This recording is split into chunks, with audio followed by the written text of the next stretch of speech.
Welcome to my class. We finished with Unit 2 and in this we are doing Unit 3. And Unit 3 deals with measures of central tendency. Now what is central tendency? When a single value represents the whole data.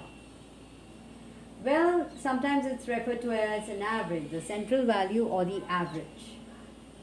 And in statistics, we have three types of that represents the average. We use three methods. One is the mean, through mean, median, and mode. Okay, and how many series that we've done? There are three basic series: individual series, discrete series, and continuous series. So we will be discussing mean, median, and mode and their methods in these three series. Now just to reiterate, individual means where the variable is listed, the variables are listed singly, that is individual series. In discrete series, what we have is that the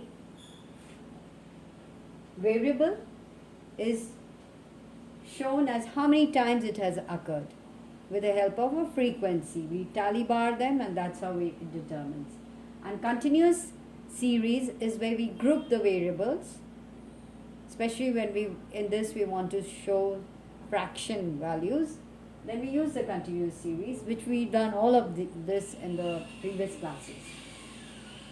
Now talking about types of averages, we have what is the mathematical average and the positional average. Now what is a mathematical average? There's only one, that is mean. What are the positional averages? They are median, mode, partition values. Okay, partition values, that is when you divide it into 4 parts, when you divide them into 10 parts, and when you divide them into 100 parts, percentiles. Now mathematical mean is what is known as arithmetic mean, which is simple, S I've written, and weighted. Then you have what is known as the geometric mean and the harmonic mean. So in our course that we have, we will be just doing arithmetic mean, simple arithmetic. We won't even be doing, there's something known as combined mean too. We won't even be doing the weighted mean. Now what is, let's just talk about mean, median, and mode. What do they represent or what do they mean? So mean is the sum of all values in a series divided by the total number of items in a series. So that is known as mean. Okay, now what is median? Median is a positional value that divides the series or the distribution into two equal parts. So one part comprises all values greater than this particular positional value, and the other part all values less than the positional value. Is that clear? And now we have what is known as mode. It is the most common value found in the series. That is, it comes from the word la mode, French word, which is that it's in fashion. What is in fashion? The thing that you see the most. And it keeps changing, but in this, the value of the variable that occurs maximum number of times in a series, that is known as mode. Okay. So talking about that, we have what is known as,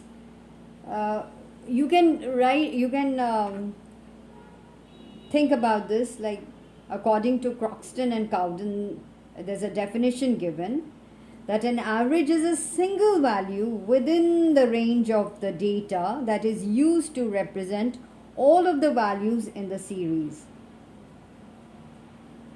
And since an average is somewhere within the range of data, it is sometimes called measure of central value. Now talking about this, let's find out what is the purpose. If I ask you, what do you mean? What's the purpose of the function of average? Okay, why is it so important?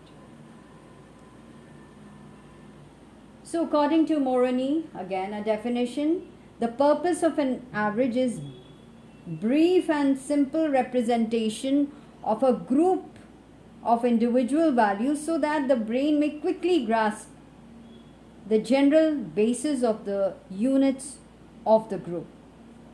Now let's just talk about, let's just list them. What are they? First is a brief description.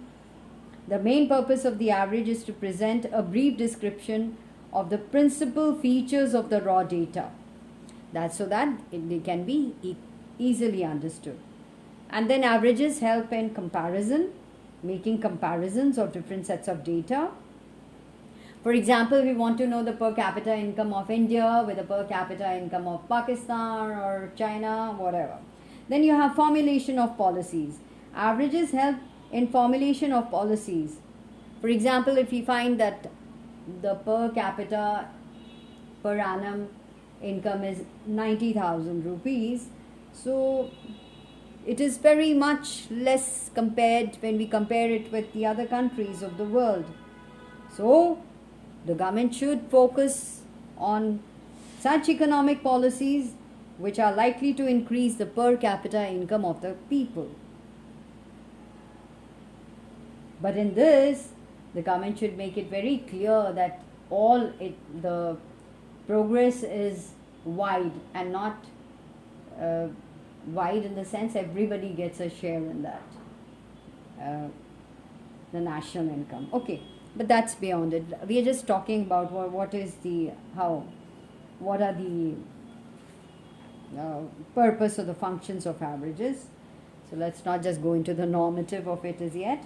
Then the statistical analysis. Averages constitute the basis of statistical analysis.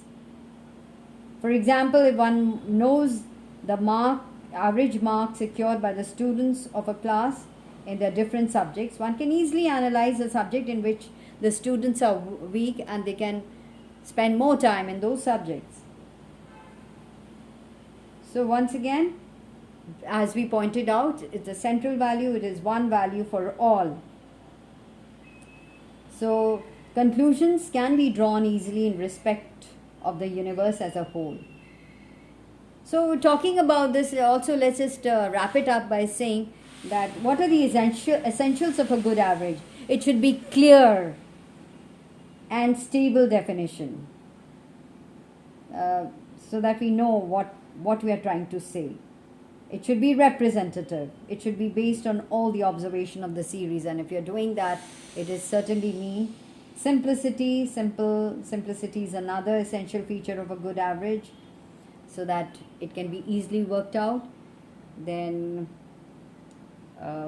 certainty.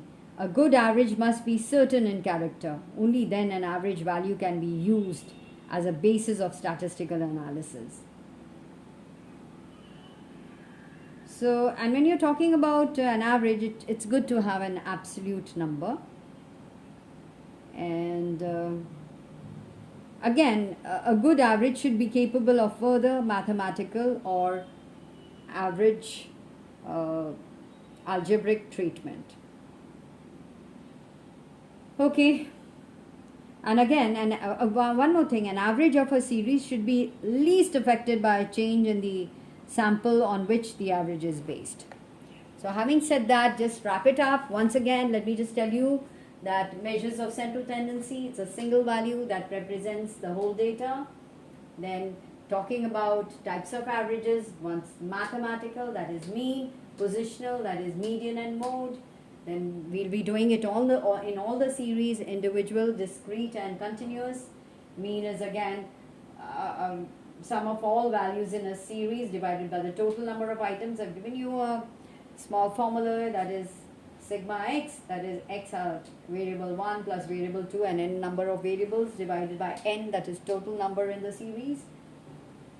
Median is the positional value that divides the distribution in two equal parts. One part comprises all values greater than the positional value, that is the median, and the other part all values less than the median. So it's very important to arrange the data in an ascending or descending order. And then you have mode, the most common value found in the series, that is value of the variable that occurs maximum number of times. So this is a brief introduction And in the other classes, the next class we'll talk about me.